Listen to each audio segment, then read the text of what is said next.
Hey guys, welcome back to Clownfish Gaming. This is de-resed video game news on Clownfish Gaming, and we got a lot of news today. We're going to talk about more game studios being shut down. We're going to talk about some Nintendo Switch news. We're going to talk about Warner Brothers possibly selling off their entire video game division. That and a whole lot more, so stick around.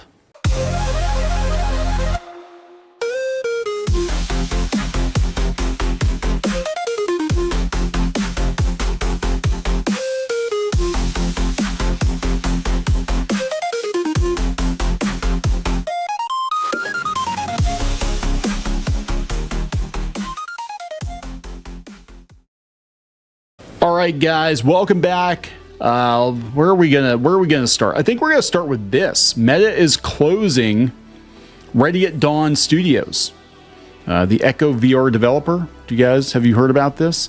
Yeah, this is coming from Android Central.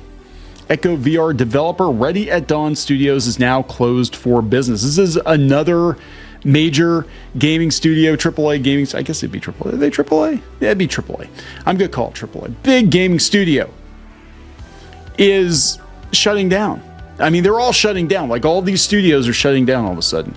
So it said Ready at Dawn Studios, part of Oculus, is closing permanently, effective immediately. The studio produced some of the highest rated VR games ever, including Lone Echo 2, and Echo VR, as well as some PSP classics like God of War and Daxter. We're going to go out and see what all they worked on. They did Okami, which I was surprised. I thought that was a Capcom thing, but no. Meta says that Ready at Dawn employees are encouraged to apply to other studios within the Oculus Studios umbrella. The reduction was made to meet the new Reality Labs budgetary ceiling rather than as a proactive cost-saving initiative. Yeah, okay. Yeah, so one of VR's greatest development studios is closing its doors permanently today on August 7th. Ready at Dawn Studios was behind the famed Echo VR and Lone Echo games, all of which received critical and customer acclaim. But the studio hasn't launched a new game since Echo VR was ported to Quest in May of 2020. It's not a very good sign, right? It's likely sales of Lone Echo 2 could have played a part in the decision. Meta first made cuts to the studio last February when it announced it would shutter Echo VR despite still having a player count in the low tens of thousands.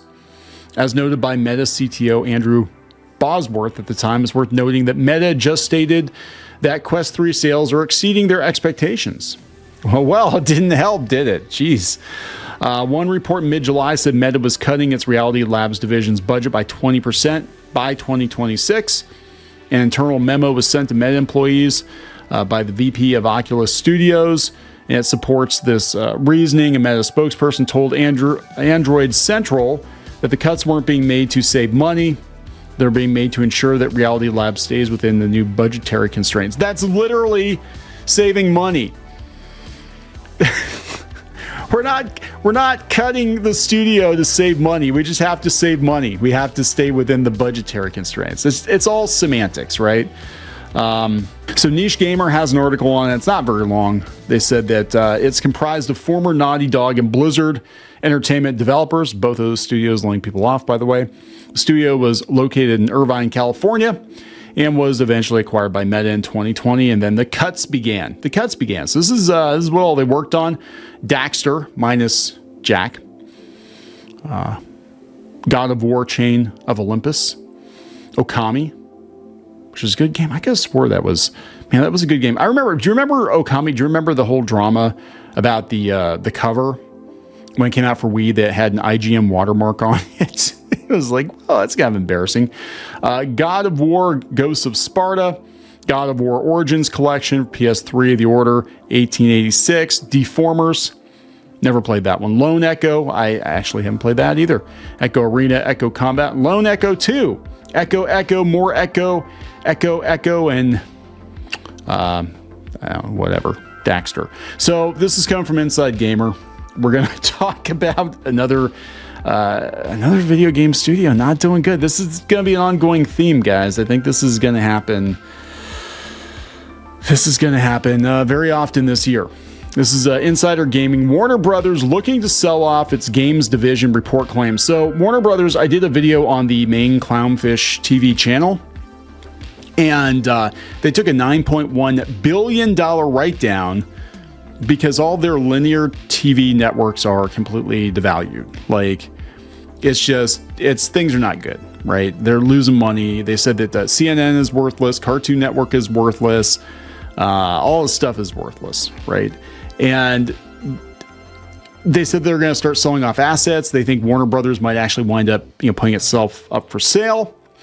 But Insider Gaming has a story. It says Warner Brothers Discovery appears to be trying to get out of the games business. According to a new report from the Financial Times, Warner Brothers is looking at the possibility of selling off at least a part of its game division. Now, that would include probably Hogwarts Legacy, Mortal Kombat. They said they just bought the Multiverses developer Player First Games 2 weeks ago, and they're going to sell the whole damn thing. The report claims that by selling off its games division, it would help the company avoid possible lawsuits from various debt investors. Nothing's been finalized, however. Man. Warner Brothers Games currently owns major IP like Harry Potter and Mortal Kombat. They also are the publisher. Okay, here we go, guys. They're the publisher of Suicide Squad, Kill the Justice League, the live service game that was met with poor response from players and critics alike. It was the game that cost the company $200 million in revenue. They actually said, I think it was last quarter, they did an earnings call, and they said that because of Suicide Squad dragging the company down, they did lose like $200 million. And now they're like, yeah, we're just going to sell the whole thing off. Isn't that crazy? Like, the entire AAA space is just imploding, right? They said this isn't the first time that Warner Brothers Games was a potential sale candidate. Back in 2020, it was reported that Microsoft was interested in buying the division in order to get Mortal Kombat, Suicide Squad, and others under its umbrella. I think they'll probably sell it. I mean, Hogwarts Legacy was a big hit, but like that is definitely the outlier, right? Wow, that's crazy. So yeah, look for that. At the rate these studios are imploding, at the rate they're laying people off, at the rate they're selling them off, I mean, nothing's off the table at this point. Like, I totally could see them selling them off. Let's see here. Let's look at some stuff here. Oh, well, speaking of saying goodbye, since we're saying goodbye to a lot of studios, I guess we'll talk about this. I missed this last week. The Xbox 360 is done for good. 19 years after it launched. Yeah, they shut down the marketplace. This is coming from IGN. Xbox fans wave goodbye to the 360 marketplace as Microsoft shuts down the 19-year-old storefront. Alas, digital preservation evangelists are again proven correct. Yeah, this is a problem because a lot of these games, they disappear and then you can never play them again. Well, legally, you can never play them again legally. Once it's out in the ether, somebody's gonna get it. So there are ways to play WiiWare titles. I'm just saying. There are ways to play your old WiiWare titles. But yeah, technically, you cannot play these games on the Xbox 360. And I have a lot of really good memories of the Xbox 360. I used to play it all the time with the kids. We had the Kinect. We used to play Kinect Adventures and the Double Fine games, and like they just had a lot of fun with it. Just Dance, it actually made sense on the Kinect. It didn't make so much sense on the Wii, just holding the remote, but actually playing on the Kinect made sense. But also all the retro games. Like, I introduced my son to Castlevania on the Xbox 360. We played Scott Pilgrim on the Xbox 360. We played so many classic games on that console. And that was the last time I bought an Xbox. I'm going to be honest. The Xbox 360 was... Actually, the Xbox 360 was my first and only Xbox. Yeah, we got it, and it was kind of the more adult... Because we had the Wii and the Xbox 360 at the same time. And the Wii was... It was the casual machine. It was, the family machine. You had people over, you play Wii, whatever. But yeah, mostly we played the Xbox 360. And I never bothered with the one, and I definitely didn't bother with the series. I have multiple gaming PCs. I don't need it, but I miss the machine. We still have it in the closet. but apparently we can't buy games for it anymore. So the Xbox 360 marketplace hit the internet alongside the Xbox 360 in November of 2005 and brought with it a storefront that would become familiar to a generation of gamers. Yeah, it's really sad. That actually feels like the death of Xbox. I mean, we keep talking about the death of Xbox, but having the 360 marketplace shut down, that feels like the actual end of Xbox. Because I think the 360 was the best generation of Xbox. Microsoft shuts down the Xbox 360 marketplace on July 29th, not only marking the end of an era and the true end of the Xbox 360, but making a long list of video games and add-ons that were exclusive to the digital storefront impossible to buy. Fans have taken to social media to reminisce about the 360 marketplace, including former Microsoft employee Major Nelson, who for years would write posts about sales and updates for the 360 marketplace and became the face of Xbox. The face of Xbox for so many fans. Almost 19 years on, all good things must come to an end. It's my pleasure sharing all the thousands of marketplace sales and updates I've given over the years. Thanks for having fun, playing fair, and filing feedback. Is that what we're calling it? God, yes. Alien Hominid HD. Oh my God. Look at this. This brings back the memories. We have not fired up our 360 in probably 10 years. And now I feel really bad about it. This person, Batty, here's my final Xbox 360 digital library. God, I'm actually kind of upset. Kind of upset about this. It's just, it's over. I mean, Nintendo doesn't waste any time, man. They're just like, yeah, we're done. But I guess I kind of felt like it was going to go on forever, right? I mean, I'm like, I feel like if you buy a game for the Xbox 360, it should be available forever. They should make it playable through the Xbox store or whatever. You know what I'm saying? Like the on your PC. You should be able to play it on your PC. Just my opinion. There we go. RIP Xbox 360. All right, what else are we going to talk about? Let's talk about MrBeast. Right, so I haven't talked about MrBeast on the gaming channel, and we barely talked about MrBeast on the main channel because this is a very sticky situation with MrBeast. He's coming under fire for a number of reasons, but we're going to talk about him in this video because we're talking about Monster Hunter now. And yeah, he's getting slammed, right? Monster Hunter Now put this up a couple of days ago. They have a MrBeast crossover. It's time to take on some quest hunters. During this challenge, you will need to follow MrBeast's instructions to earn a ton of in-game rewards. Play now to find out. Instructions including, you know, the quest to get your underwear back and the, you know, sign the NDA and don't talk to Chris. I don't know what you're going to be doing, but it looks like a Pokemon Go type thing. But yeah, people are not having it. Like if you look at these comments, yikes, even without the drama, yikes. Yeah, I would cancel the announcement. You're promoting a group that grooms kids. That's a whole nother issue. You really thought this was the right time? Will Chris be featured as one of the monsters? God, not interested in buying a product promoted by a P-word enabler. Is this another one of his illegal giveaway scams? God, this is not good timing. I think you should have waited for the collab, especially since Jimmy is on the hot block for his lottery scams. Yeah, that is actually getting more attention than the Chris stuff is the giveaways that they were doing on their live streams. There's a whole bunch of like it might have actually been illegal. Yeah, I'm no legal expert, but the giveaways might have actually been illegal, and he might be in some trouble with the FTC. And what I'm worried about is every time a big YouTuber like MrBeast or PewDiePie or, you know, Ryan's World or whatever gets media attention for doing something stupid, the rest of us get punished for it, you know, and we always take a hit in advertising revenue. And they always make it harder to monetize your YouTube channel. So yeah, congratulations. You know, you got to be the biggest YouTuber, but the rest of us are going to pay for it. Good on you, I guess, right?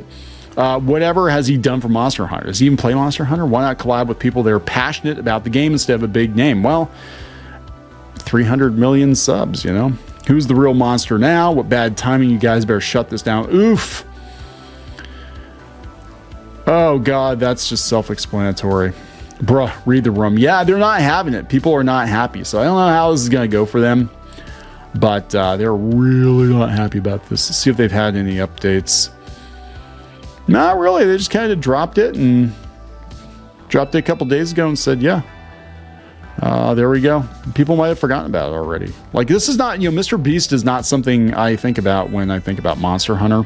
But I also don't think about shitty mobile apps when I think about Monster Hunter. So, you know what I'm saying? Like, I didn't even know this mobile app was a thing. But everybody's got an app now, right? And D&D, like they're going all in on mobile now too. I'll probably do a video on that on the main Clownfish channel tomorrow. That they've decided, yeah, they're just going to go all in on turning Dungeons and Dragons into a mobile app. They're hiring somebody just to do that. But there you go, guys. Let's see here. Got some Nintendo news. Well, since we're talking about the Xbox 360. Let's talk about the Switch. It's on track to surpass the PS2's lifetime sales in the US, which doesn't surprise me. The Switch is incredibly popular. Like, everybody's got a Switch. We have, like, I think everybody's got their own Switch in our house. I'm pretty sure. Let me think. I got mine. My wife has a Lite. My daughter has a Lite. My son has, we all have our own Switch. So, yeah, a lot of people playing the Switch, which is why they haven't replaced it. We're going to talk about that. The Switch has been a huge success for Nintendo, according to Nintendo Life. I mean, it's indisputable, but it looks like the hybrid system is currently on track to surpass the sales of the PS2. According to an update from Circana's executive director and industry advisor, Matt Piscatella, as of June 2024, Switch life-to-date US sales are now only 1.1 million units away from the PS2. Switch is currently the third best-selling console of all time since 1995, placing behind the PS2 and the Nintendo DS. So the DS is the highest-selling console of all time? Yeah, Switch currently ranks third all time since 1995. So we're not talking about NES. We're not talking about Atari 2600. Piscatella previously noted how more Switch hardware was on the way with the upcoming September release of the Hyrule Edition Switch Lite. This is expected to further boost overall sales, although Nintendo's latest generation hardware looks set to surpass the sales of the PS2 domestically.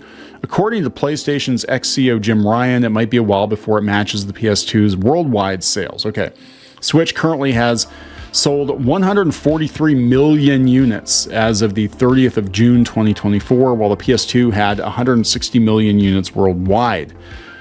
Earlier this year in May, Nintendo announced a Switch successor was coming this fiscal year. So yeah, let's talk about that, because this analyst claims the third-party developers are working on big launch titles for the Nintendo Switch successor, which, whenever the heck it comes out. Gaming and stock market analyst Paul Gale stated in X post recently that major third-party developers and studios are prepping big launch window titles for the Switch successor to make up for missing the Nintendo Switch's legendary release back in 2017. I know I had a hard time wrapping my head around what the Switch was when they first had do you remember the first commercial for it? And it was like, oh, look, it's like an oversized DS, and then you pull the controllers off, and then you turn them sideways, and then you hook them back. I'm like, what is this? Is it a DS? Is it a Wii? And I wasn't sure what to make of it. I was like, oh my God, this is going to be another Wii U, isn't it? And that turned out to be a huge success. And I actually very seldom take the Joy-Cons off of mine. I just kind of plug it in and plug a controller in and play it on my TV, but I'm weird like that, I guess. They said the NS2, the Nintendo Switch 2, is going to have some early significant ports, parallel releases, and exclusives, like every console ever. If true, it would explain why many major releases over the past year have skipped the Switch. Well, that and the hardware limitations. The Switch isn't that powerful. So, yeah, you're not going to get... I mean, I was surprised. I got Hogwarts Legacy for Switch, and... it about killed the machine, but it was actually a pretty decent port. I mean, it wasn't like back in the day where we used to have the real version of a game for the Xbox 360 and the PlayStation, and then you got the nerfed version for the Wii and the PS2. It was like the best example I can think of is actually the Ghostbusters video game, where you had the cartoony version of it because the Wii and the PS2 couldn't handle the realistic graphics. But then like the real version was on the 360 and the PS3. So, but yeah, I don't think they'd be able to run a lot of the new stuff. I mean, geez, we're not getting Suicide Squad, Kill the Justice League on the Switch. Oh no. Yeah, so in the comments, Gail pointed out that Elden Ring and Baldur's Gate 3 are possible launch titles for the second Switch. Elden Ring runs fine on. We did a review of a mini PC. It was like a $600 mini PC. It ran great on that. I mean, it probably could run on the Switch. I don't know, but it ran fantastic on that mini PC. Persona 3 Reload, Resident Evil 4 Remake, maybe part of the lineup. So they said, yeah, there's gonna be a lot of games at launch. Which, given that they've had 8 years to think about it, or whatever, by the time that comes out, 9 years probably by the time it comes out, you would think they have some stuff ready, right? I'm just saying. All right, this was interesting. I think I'll probably wind up wrapping up with this. I think we're gonna wrap up with this. We played a lot of Animal Crossing on this channel during the pandemic. Me and Squid King played a lot of Animal Crossing, and we played on the channel. There's probably like 20 or 30 Animal Crossing videos. You can go out and watch those. Many hours of pandemic era Animal Crossing, but apparently they're still doing updates. Now, what they need to do with Animal Crossing is they need to actually turn it into, just bite the bullet, turn it into an MMO. Like, you had your moment, right? Everybody was playing Animal Crossing during the pandemic, even people that have never played Animal Crossing before, and then they just kind of like stopped updating it. So weird. But they said, yeah, Nintendo surprised Switch owners with free Animal Crossing downloads. They said Animal Crossing New Horizons is dead as a dodo, but that doesn't mean that fans don't look back at those days with fondness. It didn't have to be. Live service game, Nintendo. What's wrong with you? Everybody else is doing it. That's why Nintendo has surprised Animal Crossing New Horizons owners with some free downloads for the Switch. Wow. It said, released in early 2020, the latest entry in the much-loved Animal Crossing series became a lifeline during the start of the COVID-19 pandemic. Again, we have like 20 or 30 freaking Animal Crossing videos. Hours of Animal Crossing. Allowing friends to come together from all over the world to visit each other's islands, chase down Celeste, and just hang out was a blessing. Yeah, ours were mostly serial killers. Somehow. Like, most of our animals were very strange, and we would do voices for them, and it was a whole thing that we did. It was a lot of fun. And Squid King really likes Walker. Actually, he has a little Walker statue. His mom made him, but he loved Walker. Walker the dog. Walker the dog was awesome. Anyway, so that's why it's such a shame when Nintendo decided to stop updating the game after the Happy Home Paradise DLC, which I don't understand. And then the Animal Crossing games are like 10 years apart. So it's like, it's going to probably Switch 2 will get one like midway through its lifespan, right? Be that as it may, players still look back on those days full of happy memories. Nintendo Switch Online members will be able to download 15 Animal Crossing New Horizons icons, which they can use as their profile picture. Oh boy, that's the new DLC. You get Red, Bones, Kid Cat, Tad, Benjamin, Poppy, Chester, Rory, Boots, and Bud, and no Walker. As well as the villagers, you can grab icons for a Peach, a Ghost, and a Gyroid. Oh boy! Oh boy! Now, this is interesting. They did freebies for Donkey Kong, and they said that there is a Nintendo Switch 2 RPG confirmed via job listing. Oh, it's Monolith though. That's not going to be Animal Crossing. Like, are they actually going to do an Animal Crossing for the Switch too? I probably are working on it already. But I mean, this is the thing. Like, normally I'm not a big fan of live service games, but Animal Crossing would have been a perfect live service game. It would have been, or at least, have some more DLC or something. And it was fun. It was fun. But there we go, guys. I'm going to have to move on over to the PAL world now, and where I can kill and eat the animals. Just like nature intended. Just like God intended. Kill them and eat them. I'm going to wrap it up. Please subscribe for more gaming news, gameplay here on Clownfish Gaming. Subscribe to the D-Res podcast, wherever you found this podcast. We'll talk to you guys later.